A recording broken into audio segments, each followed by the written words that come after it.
नमस्कार। श्री गणेशाय नमः। ओम नमः शिवाय। शिवाय गौरी वदनाब्ज वृंद सूर्याय दक्षाध्वरनाशकाय श्री नीलकंठाय वृषभध्वजाय तस्मै श्रीकाराय नमः शिवाय।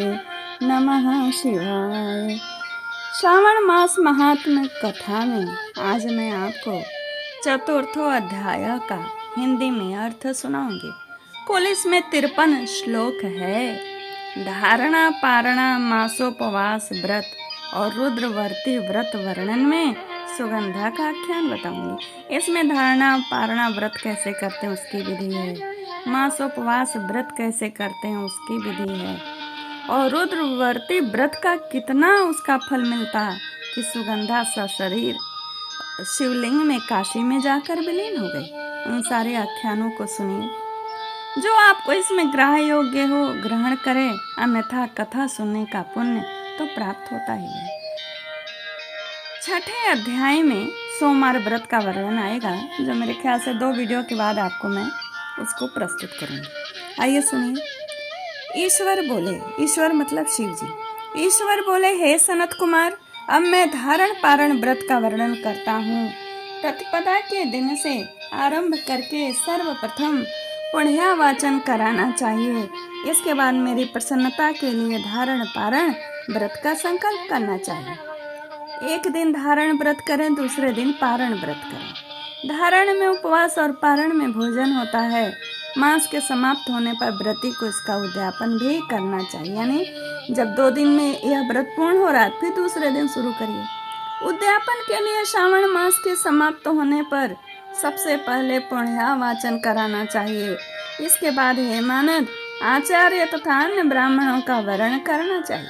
तत्पश्चात पार्वती तथा शिव की स्वर्ण निर्मित प्रतिमा को जल से भरे हुए कुंभ पर स्थापित, कुंभ यानी कलश पर स्थापित कर रात में भक्ति पूर्वक पूजन करना चाहिए। पुराण श्रवण आदि के साथ रात भर जागरण करना चाहिए। प्रातः काल अग्नि स्थापन करके विधि पूर्वक होम करना चाहिए। ओम त्र्यंबक इस मंत्र से तेल मिश्रित भात की आहुति डालनी चाहिए। उसी प्रकार शिव गायत्री मंत्र से घृत मिश्रित भात की आहुति डालें। पुनः षडाक्षर मंत्र से खीर की आहुति प्रदान करें। ओम नमः शिवाय।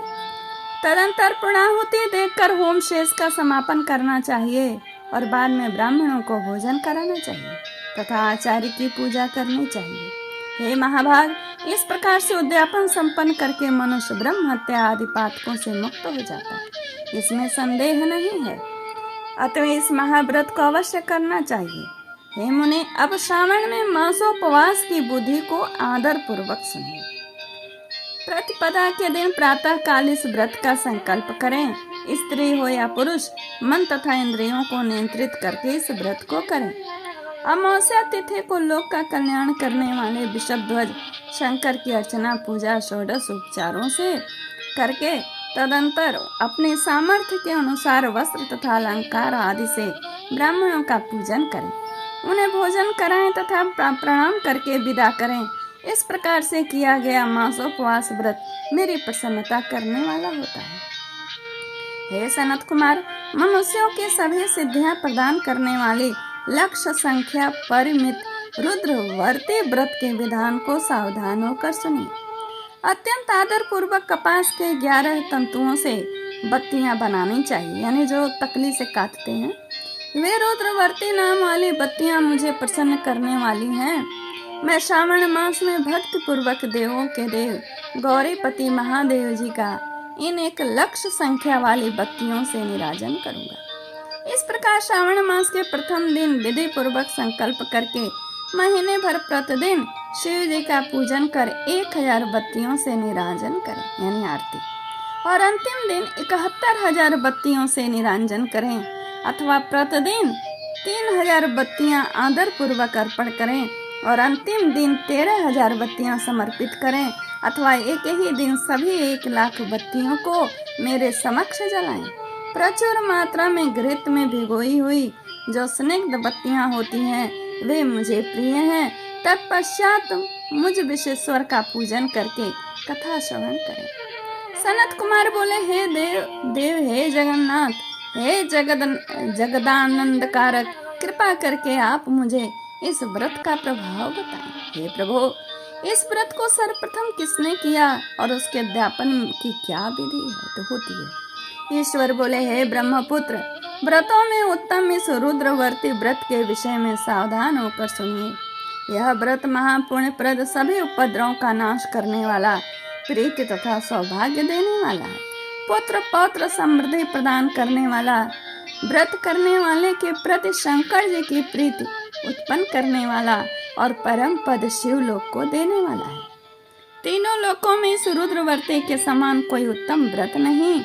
इस संबंध में लोग यह प्राचीन दृष्टांत देते हैं। क्षिप्रा नदी के रम्य तट पर उज्जैनी नामक एक सुंदर नगरी थी। उस नगरी में सुगंधा नामक एक परम सुंदरी वरांगना थी। उसने अपने साथ संसर्ग के लिए अत्यंत दुस्सह शुल्क निश्चित किया था। 100 स्वर्ण मुद्रा देकर संसर्ग करने की शर्त उसने रखी थी। उस सुगंधा ने युवकों तथा ब्राह्मणों को भ्रष्ट कर दिया था। उसने राजाओं तथा राजकुमारों को नग्न करके उनके भूषण आदि लेकर उनका बहुत तिरस्कार किया था। इस प्रकार उस सुगंधा ने बहुत लोगों को लूटा था। उसके शरीर की सुगंध से कोस भर का स्थान सुगंधित रहता था। वह पृथ्वी तल पर रूप, लावण्य और कांति को मानो निवास स्थली थी। वह 6 रागों, 36 रागनियों के गायन में तथा उनके अन्य बहुत से भेदों के भी गान क्रिया में अत्यंत कुशल थी। वह नित्य में रंभा आदि देवंगनाओं को भी तिरस्कृत कर देती थी और अपने एक एक पग पर अपनी गति से हाथियों तथा हंसों का उपहास करती थी। किसी दिन वह सुगंधा कटाक्षों तथा भाव चालन के द्वारा काम बाणों को छोड़ती हुई क्रीड़ा करने के विचार से क्षिप्रा नदी के तट पर गई। उसने ऋषियों के द्वारा सवित मनोरम नदी को देखा। वहाँ कई विप्र ध्यान में लगे हुए थे तथा कई जप में लीन थे, कई शिवार्चन में रत थे तथा कई विष्णु के पूजन में तल्लीन थे। हे महामुने, उसने उन ऋषियों के बीच विराजमान मुनि वशिष्ठ को देखा। उनके दर्शन के प्रभाव से उसकी बुद्धि धर्म में प्रवृत्त हो गई। जीवन तथा विशेष रूप से विषयों से उसकी विरक्ति हो गई। वह अपना सिर झुकाकर बार बार मुनि को प्रणाम करके अपने पापों के निवृत्ति के लिए मुनि श्रेष्ठ वशिष्ठ जी से कहने लगी। सुगंधा बोले, हे अनाथ नाथ, यानी अनाथों के नाथ, हे विपेंद्र, हे सर्व विद्या विशारद, हे योगीश, मैंने बहुत से पाप किए हैं। अतः हे प्रभु, उन समस्त पापों के नाश के लिए मुझे कोई उपाय बताइए। ईश्वर उवाच, शिव ने बोला, हे सनत कुमार, उस सुगंधा के इस प्रकार कहने पर वे दीन वत्सल मुनि वशिष्ठ अपनी ज्ञान दृष्टि से उसके कर्म को जानकर आदर पूर्वक कहने लगे। वशिष्ठ बोले, तुम सावधान होकर सुनो। जिस पुण्य से तुम्हारे पाप का पूर्ण रूप से नाश हो जाएगा, वह सब मैं अब तुमसे कह रहा हूँ।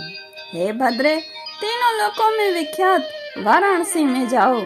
वहां जाकर तीनों लोकों में दुर्लभ महान पुण्य देने वाले तथा शिव के लिए अत्यंत प्रीतिकर रुद्रवर्ती नामक व्रत को उस क्षेत्र में करो। हे भद्रे, इस व्रत को करके तुम परम गति प्राप्त करोगे। ईश्वर बोले, तब उसने अपना धन लेकर सेवक तथा मित्र सहित काशी में जाकर वशिष्ठ के द्वारा बताए गए विधान के अनुसार व्रत किया। इस प्रकार उस व्रत के प्रभाव से वह सशरीर उस शिवलिंग में विलीन हो गई। हे सनत कुमार, इस प्रकार जो स्त्री इस परम दुर्लभ व्रत को करती है, वह जिस जिस अभिष्ट पदार्थ की इच्छा करती है उसे निसंदेह प्राप्त करती है। हे सुव्रत, अब आप माणिक वर्तियों का महात्म्य सुनिए। हे विपेंद्र, इन माणिक वर्तियों के व्रत से स्त्री मेरे अर्ध आसन की अधिकारिणी हो जाती है और महाप्रलय पर्यंत वह मेरे लिए प्रिय रहती है। अब मैं इस व्रत की संपूर्णता के लिए उद्यापन का विधान बताऊंगा। चांदी की बनी हुई नंदीश्वर की मूर्ति पर आसीन स्वर्ण में भगवान शिव की पार्वती सहित प्रतिमा को कलश पर स्थापित करना चाहिए और विधि के साथ पूजन करके रात्रि में जागरण करना चाहिए। इसके बाद प्रातः काल नदी में निर्मल जल में विधि पूर्वक स्नान करके 11 ब्राह्मणों सहित आचार्य का वर्ण करना चाहिए। तत्पश्चात रुद्र सूक्त अथवा गायत्री से अथवा मूल मंत्र से घृत, खीर और बिल्व पत्रों का होम करना चाहिए। इसके बाद पूर्णाहुति होम करके आचार्याद की विधिवत पूजा करनी चाहिए और सपत्नीक 11 उत्तम विप्रों का भोजन कराना चाहिए। हे सनत कुमार, जो स्त्री इस प्रकार से व्रत करती है वह समस्त पापों से मुक्त हो जाती है। तत्पश्चात विधान पूर्वक कथा सुनकर स्थापित की गई समस्त सामग्री ब्राह्मण को दे देनी चाहिए। इससे निश्चित रूप से 1000 अश्वमेध यज्ञों का फल प्राप्त होता है। श्रावण मास महात्म्य में श्री स्कंद पुराण ईश्वर सनत कुमार संवादे श्रावण मास महात्म्य धारणा पारणा मासोपवास रुद्रवर्ती कथनम। ओम तत्सत। यह अध्याय यहीं पूर्ण होता है। नमस्कार, जय श्री कृष्ण। मेरे चैनल को सब्सक्राइब करें। कथा को